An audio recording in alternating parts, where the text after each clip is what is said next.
এখন আমরা আবার নির্বাচনের কথা বলতেছি, কিন্তু 2024 সালে এই কিছুদিন আগে যখন নির্বাচন অনুষ্ঠিত হলো, একটি সরকার তো সংসদে বসছিল, ঠিক না?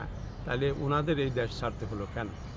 ছাড়তে হলো এই জন্য যে আমরা জনগণ যাদেরকে ভোট দিয়ে সংসদে পাঠাই আমাদের প্রতিনিধিত্ব করার জন্য, আমরা জনগণ, তারা আমাদের প্রতিনিধিত্ব না করে পার্টির করায়ত্তে তারা সেখানে বসে কথা বলে।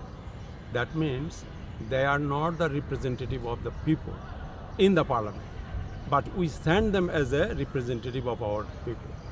And this conflict, until and unless you erase it or you solve it, you cannot ask for another election right now.